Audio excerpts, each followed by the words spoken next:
Bueno, si quieren les voy diciendo las partes, que sería lo Sí, primero que adelante. vamos, Yo registro todo. tenés puente, que es esta madera de acá,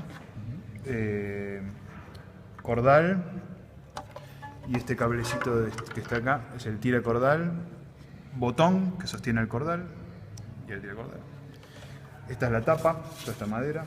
Estos agujeritos se llaman Fs. Este costado es la faja. Sí. Fondo, mango, tastiera, riccio, clavijas, cuerdas obviamente, microafinadores. Esto es común solamente a los violines y a las violas, mentonera, que es para que te quede más cómodo porque se agarran así. El resto de instrumentos no tiene sentido porque se agarran de otra manera. Sería buenísimo que nos pasen, sí, bueno, lo van a hacer igual, obvio, pero ponele, cuando empezamos a dibujar, buscábamos, digamos, cada elemento y depende en qué parte del mundo sacás la imagen, lo llaman de diferente manera, tipo el mango y eso. Tienen como varios nombres, entonces estaría bueno tener los nombres que se usan acá, los que usan ustedes. Sí, así no hay diferencia. Los que usamos nosotros son esos y no hay muchos más. O sea, obviamente en otros países se nombran de otra manera, pero no hay tanta... Pero que significa lo mismo. Sí, no hay mucho más. Y después en el caso de todos los instrumentos de cuerda, adentro tenés, no sé si se va a llegar a ver, pero ahí tendríamos que hacer una desglosación del instrumento. Tenés el alma, que es como una maderita así, como una columna, y la cadena, que eso sí no lo vas a ver a menos que lo abras. Puedo traer si quieren un día un instrumento abierto, que es como una barra de madera pegada a la tapa que va todo por acá. ¿Sí? ¿Qué eso qué función tiene? Son ¿Estructural? estructurales y de vibración de transmisión de vibración de sonido, las dos cosas funcionan. ¿Mm? Vos pensás que la tensión de todo rige acá, digamos, o sea, acá las cuerdas están apretando acá, entonces esa, por Claro, ejemplo, el puente es lo ese que- alma es como una columna y a la vez transmite la vibración que recibe el puente al fondo. ¿Sí? Esto que te estoy explicando lo podemos explicar así de breve, no, Sí, no sí. mucho más el funcionamiento básico. Eso no estaría mal hacer una pequeña reseña de cómo es el funcionamiento acústico de cada instrumento, Claro. pero tiene que ser muy breve, ¿no? Sí, Y sí, muy breve, sí. muy básica. Bueno, esas serían las partes, no sé, talón, este sería el talón. Sí. Creo que no me estoy comiendo ninguna parte. Bueno, Seguiría con lo que procesos. sí, procesos. A ver. Esto, ¿no? Bueno, y el arco. Vamos con el violín y después vamos Dale. todo con el Sí, arco, sí, sí. porque son como dos cosas, casi que serían dos instrumentos por separado. A ver, tema limpieza. La limpieza tendría que ser idealmente cada vez que se termina de tocar y lo vas a guardar. Antes de guardarlo, no sé si llega a mostrar la cámara, pero por ejemplo, ¿ves esto que está ahí, eso blanco? O esto de acá. Eso es justamente la resina, ¿no? Que digamos, así como viste, con un paño pasas por acá, pasas por acá, pasas por acá y la sacás. Si esto deja que se acumule, se te convierte en un pegote y ahí ya tenés que ir a alguna especie de abrasivo y ahí ya entramos en un tema más complicado. Pero digamos, si vos le haces un mantenimiento de que cada vez que lo usás le pasás un paño seco, digamos, no requiere otra cosa más que eso. Las cuerdas sí, digamos, van recibiendo el sudor de la mano, entonces podés pasar el paño con suavidad, digamos, por los dos lados, ¿no? Por adentro y por fuera. O agarrás cada cuerda así, o podés pasar el paño Por abajo. por abajo, ¿sí? Así. Especificaciones del paño no hay ninguna. Directamente habías dicho Sí. que no libere pelusas y que esté seco. Exacto. Chau. Es eso. Una cosa que tenés que tener en cuenta es cuando pasás el paño por acá, de que este puente, ¿sí? Y ahora vamos a pasar al tema puente, no está fijo, ¿no? Se mueve. Entonces, digamos, si pasás el paño, de no golpear el puente y que se te corra del lugar. ¿Sí?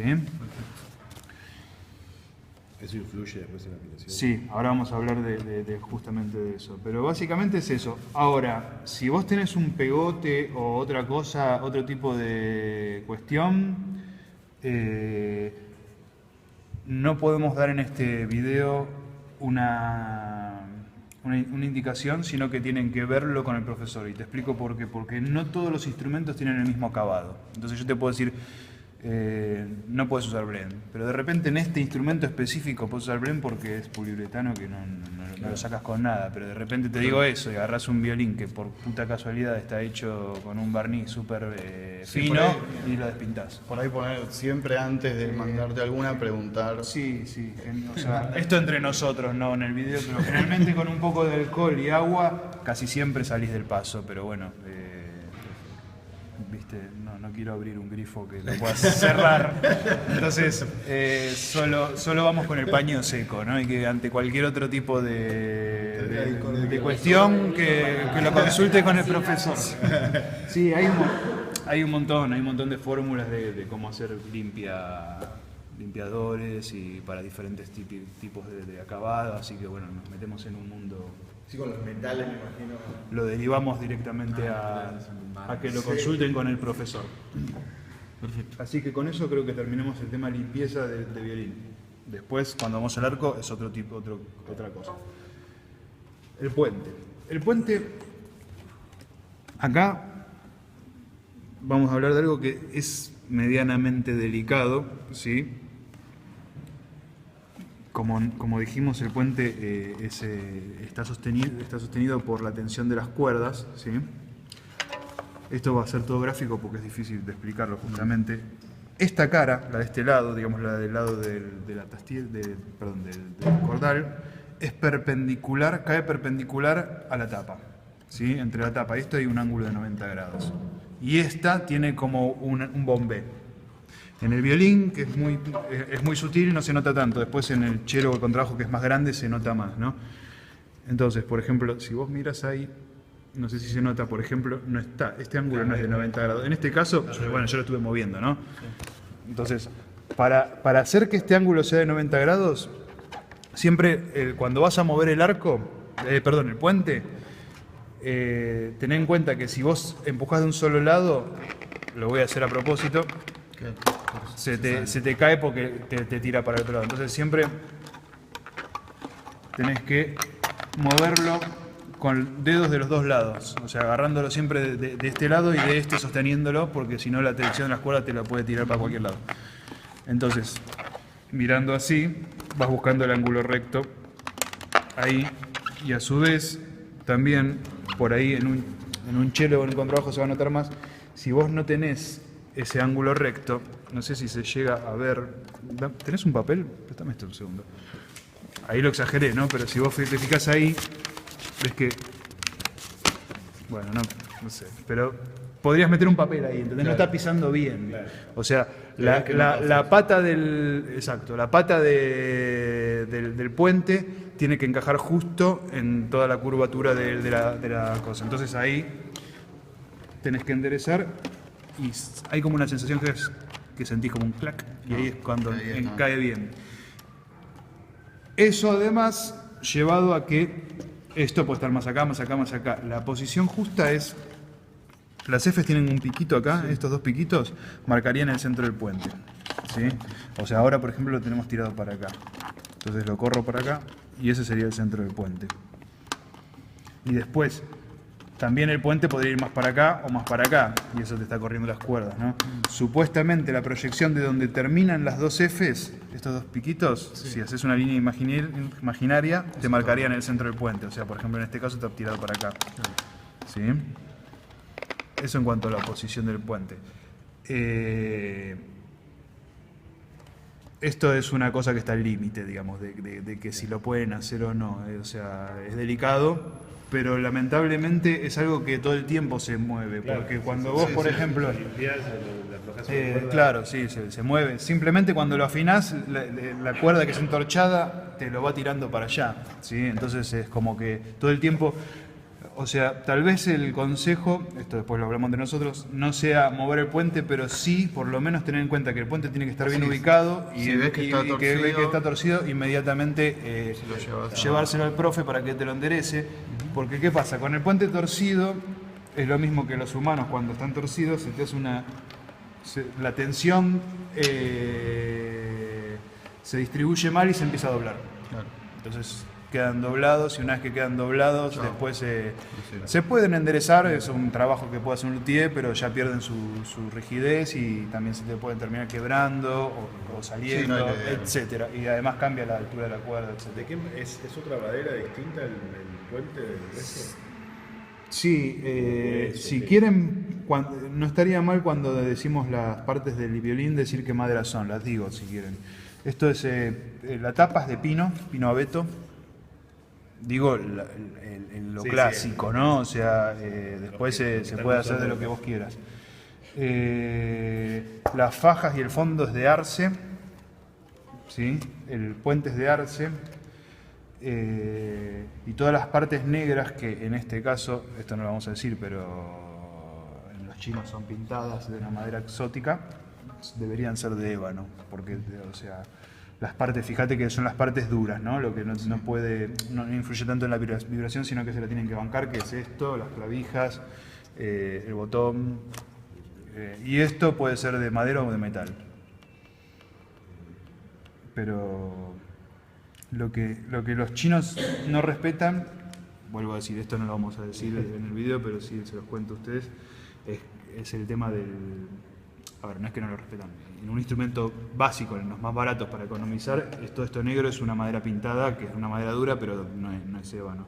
Pero esto sí, si no es pino abeto, es algo que es, digamos, tiene las mismas características y esto es también lo mismo.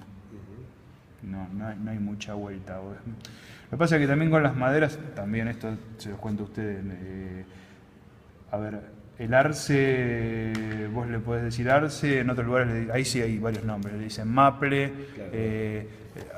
el arce, el pino puede ser pino canadiense o pino alemán, y en realidad es lo mismo que me diga, no sé, un bulldog, que es lo mismo. Bueno, en realidad justo bulldog no, porque hay bulldog francés e inglés que no son iguales, pero digo, es la misma planta, lo que te diga un malbón de Australia o un malbón. Es la misma especie, solo que si es verdad, las características climáticas hacen que por ahí la madera recibió menos humedad o lo que fuere y hace que tengan algunas características, hablando muy sutilmente, Sí, en cuanto a, que no sutilmente la van a en cuanto a ampliar. sonido, en cuanto a precios no es tan sutil, de que alguno sea de una característica determinada. Sí, quizás no son características que un niño. Sí, de por una eso, eso orquesta no. Por eso ya les digo que bueno, ahí... vaya a percibir. Es más como un dato de Ni yo, Sí. ni ninguno de nosotros que somos neófitos. Sí, por eso ahí vemos hasta dónde llegamos con el tema de las maderas. Tampoco hace al objetivo Sí, no. del mantenimiento, digamos. Claro. Afinación. Bueno, después tenemos con respecto a lo que decíamos del puente, una cosa que tenemos que tener en cuenta es justamente que cuando vos afinás, más la resina que se te va pegoteando ahí, hace que, digamos, cuando vos moves la cuerda, va moviendo el puente. Para lo que nosotros necesitamos en esta unión entre el puente y la cuerda es que se deslice digamos, que tenga una lubricación, y no podemos ponerle aceite, es una lubricación seca que es grafito. Grafito es un lápiz, ¿sí? Tengo que averiguar, hay uno, no me acuerdo si el H2B, no sé cuál, que es el que mejor va. Después les paso el dato, pero en realidad cualquier lápiz sirve, ¿sí? Algunos más que otros, pero con lápices va bien. Se le pasa, bueno, supongamos que esto es un lápiz, no lo voy a hacer, pero se le pasa un poco de lápiz por acá, tic, tic, tic, tic, y se pone la cuerda. Lo mismo en esto, me olvidé de cuando dije las partes, me comí esta que es la cejilla. Este cosito acá que es por donde la cuerda apoya, acá y acá, la cejilla y el puente. En la cejilla también se pone grafito. Esto se pone cuando cambias la cuerda o un par de veces por año, no hace falta ponerlo tantas veces. Y eso también hace que la cuerda cuando vos vas afinando, el entorchado no se te vaya dañando.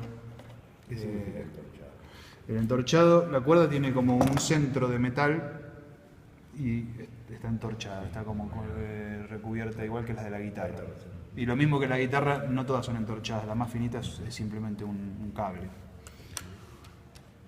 Entonces se te va despeluchando acá, si no está bien, si no desliza bien. Entonces bueno, grafito acá y acá. El tema de las clavijas,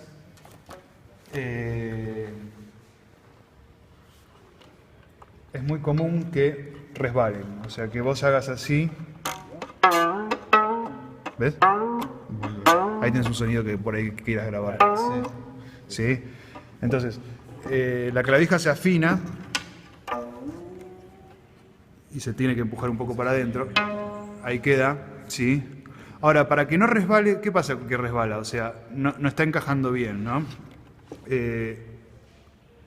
Suele haber un problema que no coincide la conicidad de la clavija con la conicidad del agujero y no encaja perfecto, y eso hace que no esté funcionando bien la clavija, ¿no? Pero eso ya es un laburo que va a tener que hacer un luthier para arreglarlo. Lo que sí pueden mejorar, digamos, cualquiera que lo use, es cómo enrollar la clavija. Y eso tiene que ver con tirar la cuerda contra la pared de adentro, esto no sé cómo se llama, caja, no sé, ponele. ¿Por qué? Porque vos imagínate que lo que tiene que hacer, como hice al principio, este movimiento para adentro es lo que la traba. Entonces, si la cuerda está tensada así, tiende a enderezarse y a tirar la clavija para adentro. Claro.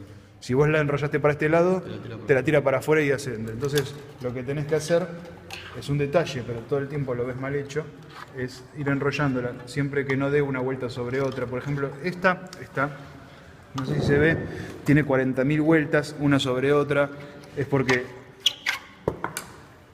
tiene mucha... No tengo acá un alicate, pero habría que cortarlo un poco para que, digamos, dé 5 o 6 vueltas y ya.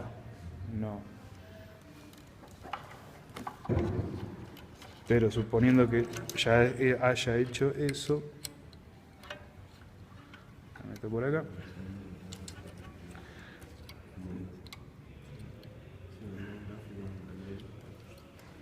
Tiene, ¿no? Acá tiene un agujerito.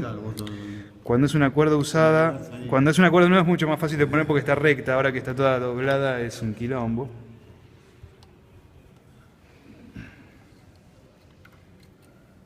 Qué hija de puta. Tiene que pasar un piquito del otro lado, ¿ves? Sí, es como enhebrar una sí, aguja. como enhebrar una aguja. Y ahora fíjate que con, no sé, esto es importante que lo graben porque no sé cómo explicarlo con letras. Con estos dos dedos tiro un poco de la cuerda para afuera, no mucho. Y con el índice la guío. Y ahí empiezo a enrollar. Claro. Fijándome de que se vaya yendo para el lado de la tapa. Para afuera, así tira. Sí, exacto. Y que cada vuelta gire no arriba de la otra, ¿ves? Ahora, como te decía, está larga la cuerda, entonces me quedó un poco encimada, pero ahí va. Y una vez que está ahí, acomodo por donde pasa acá. Y ahí me pasó una cosa que no me tendría que pasar, que se me salía de este lado. Desenrollo.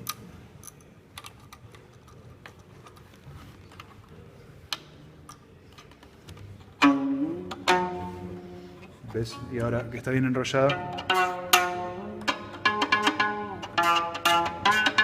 no me pasa eso que me estaba pasando por esa simple cosa que está mal enrollada y que te vuelve loco. Así tira para adentro. Exacto. ¿Se entiende? Sí, bueno, obviamente estas para el otro lado, ¿no? Estas dos. Y después otra cosa, los microafinadores. Los microafinadores es una especie de tornillo, ¿no? A ver, la función es que vos afinás, llevas la afinación cercana a lo que es y después con el microafinador le terminas de dar el toque final. Como muchas veces tienen problemas las clavijas, directamente la afinan con el microafinador y lo que te pasa es que vas afinando y te queda el microafinador al fondo. No sé si se ve, ¿no? Eso hace que el tornillo, en vez de estar al medio, está al fondo y toda la parte del tornillo, no sé cómo explicarlo, hace más fuerza, hace como una palanca indebida, ¿sí? Y se te termina doblando, levemente, pero se te traban, ¿no? Se vuelve duro, al final se te quedan todos al fondo y además no le puedes seguir dando. Entonces el microafinador siempre tiene que estar más o menos por la mitad, tirando más para, digamos, casi desenrollado, digamos, no sé cómo es la palabra, pero bueno, ya la traduciremos. ¿Se entiende? Perdón que haga un salto atrás, pero una cosa que me olvidé de decir, cuando vos acomodás el puente, en el caso del violín lo muevo como quiero, en el caso del contrabajo es bastante más duro, ¿sí? Porque es otra tensión. Generalmente te conviene aflojar un toque las cuerdas. Digo un toque porque si las aflojas mucho directamente se te cae, ¿no? O sea, es un mínimo. Por ahí darle soltar con el microafinador y ahí ajustar. Perdón. Era volver para atrás. Es información.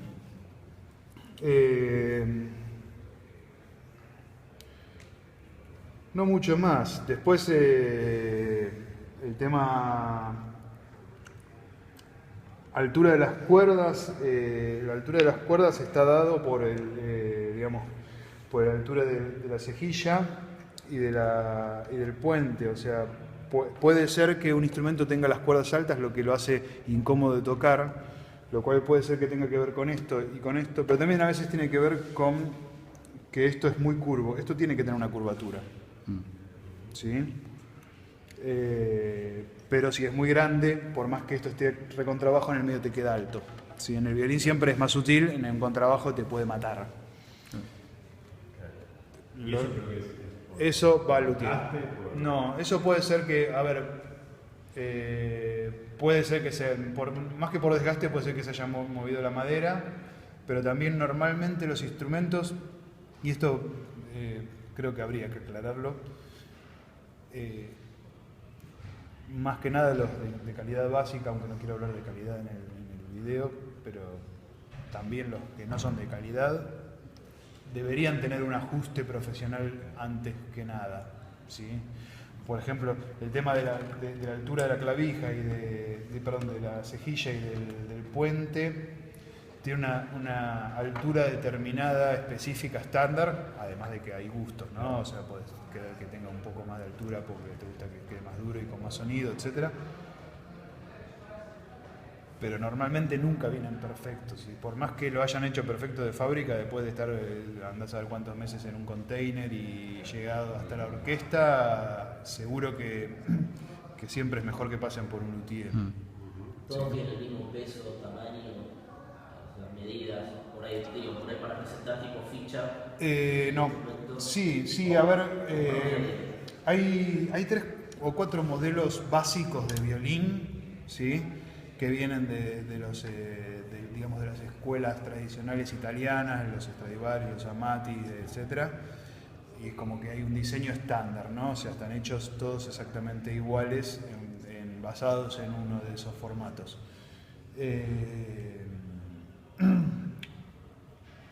Ahora, el peso, ahí ya ahí entran un montón de variantes. O sea, hay como pesos específicos.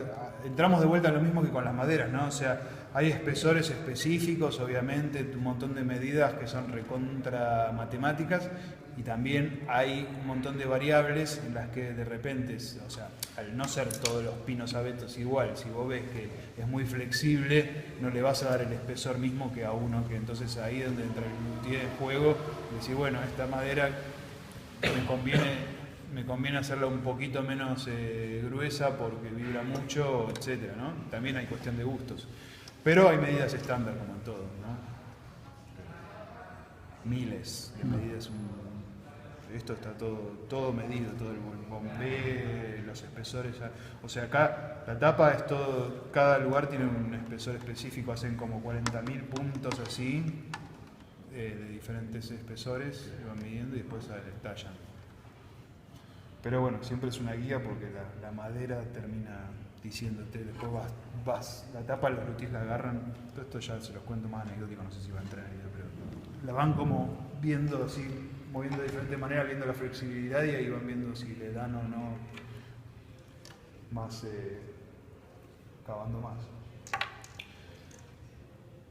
No mucho más, eso en cuanto al mantenimiento. Después, en cuanto al arco, Guardarlo antes de pasar al largo, por ahí guardarlo. ¿quieren pasar primero a guardarlo? Bueno, guardarlo, una vez que lo terminaste de limpiar, lo guardas. Acá le falta un cosito que suelen tener, que es un abrojo, que no está mal de más de ponerlo porque es de precaución. Y acá tenés, vamos a un poco a los casos de, esto me gustaría que sí esté, que es, muchas veces el momento del guardado, esto no sé si ponerlo en la parte general, es clave, ¿sí? Porque en la circunstancia de orquesta van al recreo o se están yendo a la casa, ni el profesor ni los chicos tienen ganas de tomarse 10 minutos en tomar las precauciones, pero bueno, es el momento en que suelen haber, casi te diría, un 50% de los accidentes son en el guardado. Se suele hacer esto, alguien lo dejó, capaz que esto tiene un abrojo, tácate, lo abrís y no se abre, pero te vas caminando o te vas corriendo y esto obviamente se cae. Y si no tenía el abrojo de acá, salta a la mierda. Entonces, bueno, justo tiene este abrojo, pero se le pone este abrojo acá, se cierra el cierre y por último esto. En el caso de los violines y en el caso de todos los otros instrumentos, es una mochila esto, ¿no? En este caso, bueno, justo lo tengo porque está yendo al taller, así que bueno, le falta una cuerda y un par de cosas, pero es una mochila.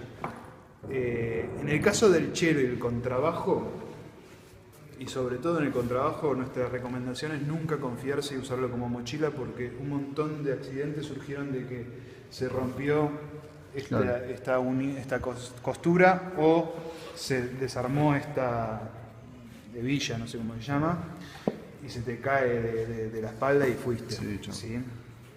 Y en el caso del violín tenés un estuche que es semirrígido, digamos, aguanta cierto golpe, pero en el caso del cello y el contrabajo es una funda colchada que ningún golpe va directo.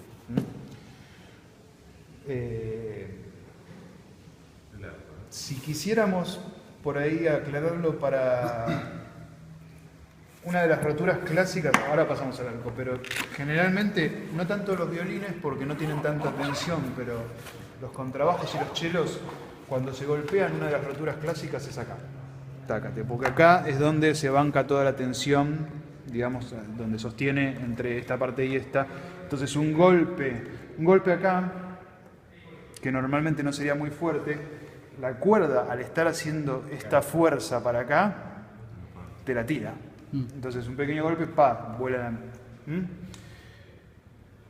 En el caso de que viajes en avión, recomiendan bajar un poco la tensión de eso, por ese tema. ¿Sí? No te voy a decir que cada vez que lleves el cello la bajes, pero digamos que sepan que esa tensión también es la que hace llevar ese golpe tan típico que se rompen ahí. El arco. Y si se rompe no hay nada que hacer. Sí, o sea, nunca quedan como antes, pero se prensa, se encola y se le pone un tarugo. A nivel de la aclaración de no ponerle un tornillo. Bueno, sí, finalmente podemos hablar justamente de todo lo que es, a ver, como regla universal, cualquier tipo de rotura lo llevas al luthier. Golpes también. Sí, al luthier no, a la orquesta, porque por ahí vos tenés un luthier amigo que o pensás que es un luthier y en realidad no es un luthier, o sea, a la orquesta. Que ellos lo van a llevar a luthier si es necesario. Pero sí, esa rajadura suelen tratar de pegarla, caso típico, se quiebra por acá, lo pegan con Poxipol, por ejemplo, que no pega madera, lo pega pero mal. Entonces, cuando lo lleves al luthier, tenés que limpiar eso y limpiarlo con un cuidado porque eso tiene que encajar perfecto, ¿no? Ya en la que no encaja perfecto te metes en un quilombo. Sí. Y también a veces le ponen un tornillo que tampoco va, lo que va es un tarugo de madera porque el tornillo es metálico y el metal con la madera no se llevan bien porque se dilatan a diferentes temperaturas. Bueno, cosas específicas que justamente las dejamos en manos del luthier. Pero sobre todo lo que más nos encontramos en las orquestas con problemas de que agarran instrumentos y los reparan es con el tipo de pegamentos que usan o la botita que no la puedes sacar con nada y tampoco te soluciona problemas. Después hay roturas que a veces surgen, que en realidad no son roturas y vienen llorando. El padre se me rompió el violín y en realidad es que se le salió el puente nada más, ¿entendés? Y claro, dice, no, se me rompió, es más, dejan de venir a la orquesta porque piensan que se le van a cobrar el violín, no sé.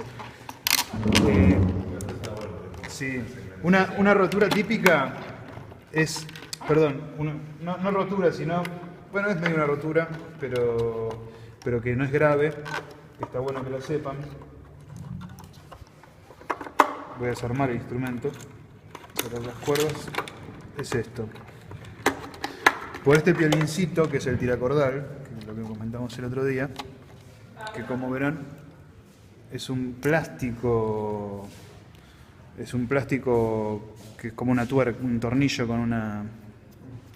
Esto se puede llegar a falsear. Si se falsea, se sale este pedacito de metal, ¿sí? Y al salirse este pedacito de metal falseado, esto que sostiene la tensión y todo, vuela todo y así como tenías el instrumento armado te aparece así. ¿Mm? En ese caso, lo que es importante, y en el caso de que vuele todo por lo que fuere, es traer todos los pedacitos. Porque si vos traes el violín desarmado con esto y encontrás esta piecita, eso se puede, digamos, llegar a recuperar el tiracordal. Pero digamos, no es en este caso específico no es un problema grave, digamos. Simplemente que no hay que perder las piezas, ¿no? Cabo, todos son los casos típicos de lo que puede llegar a pasar. Sí. Los más comunes, digamos. Sí, sí. ¿Y qué Sí, hacer? lo más común es la rotura que te comenté acá, que se te salga el tiracordal, o simplemente que se te salga el puente. También hay que tener en cuenta que el alma, que es la madera que tenés ahí abajo, ahí adentro, perdón, está, digamos, sostenida por digamos, está puesta a presión, ¿sí?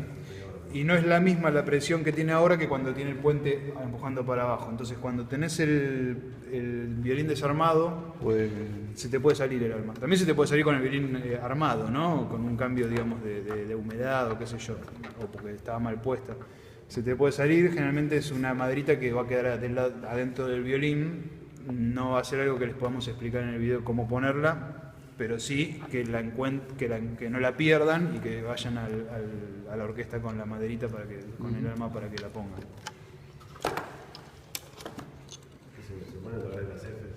Se mete, sí, si querés lo podemos ver. Se pone con un pinche, se pincha con una especie de una cosa que se llama almero y se mete por dentro de la F, y se coloca y después con una especie de gancho se acomoda a una posición específica.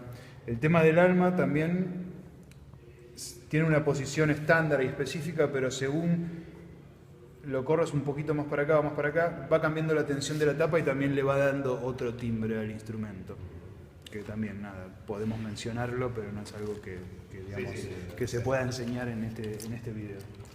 La palabra puedo dar una información que avive la curiosidad. Sí, a ver Claro. qué pasa si te meten un tenedor en el... A ver, El tema del arco, mira, por ejemplo, este instrumento que lo traje para reparar, ¿no? Ya tiene un primer problema, que es que está tensado. Eso creo que lo habíamos hablado alguna vez, ¿ves? Bueno, esto es típico, es guardar el arco sin destensar. El arco se tensa o se destensa con esta, ¿qué sería?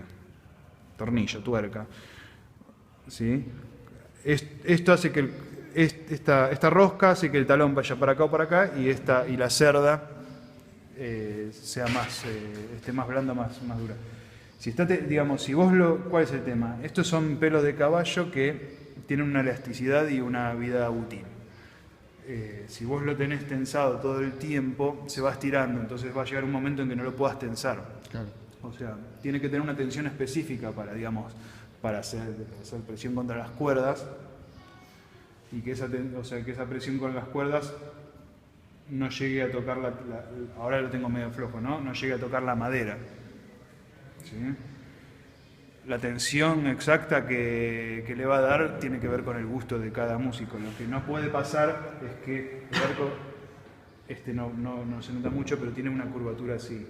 Digamos, si vos tensás por demás, así sea para tocar un rato, nunca puede llegar a borrarse ahí ves que ya casi no está la curva. O sea, esto es flexible, ¿no? Siempre tiene que haber una curva, siempre tiene que ser cóncavo. Después, con respecto a la limpieza del arco, el arco no hay que tocarlo. Digo, la cerda no hay que tocarla con las manos porque Dejas grasa. porque dejas una grasitud que no la sacas con nada y eso hace que, digamos, que patine, digamos. ¿Qué más?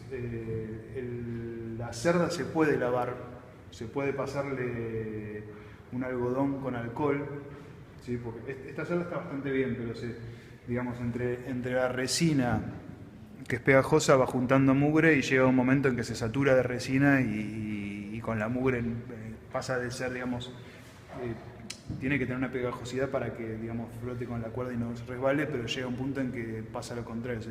Tiene tanta pegajosidad que se le pega mugre y se vuelve resbalosa de vuelta. Entonces, cuando llegas a ese punto, otro día les puedo traer un arco para que vean cuando llegas a ese punto, le pasás un algodón con alcohol. Lo que tenés que tener cuidado con el alcohol es que el alcohol o sea, que no chorree de alcohol porque, digamos, la parte de la madera es lo mismo que la que hablaba de acá, ¿no? O sea, no ponerle nada abrasivo. Entonces simplemente con poco alcohol por la cerda hasta que te va a salir el algodón negro hasta que se la saques y obviamente por ahí tenés que poner resina de vuelta, ¿no? Y esto con un trapo, con un paño seco, así, no mucho más que eso.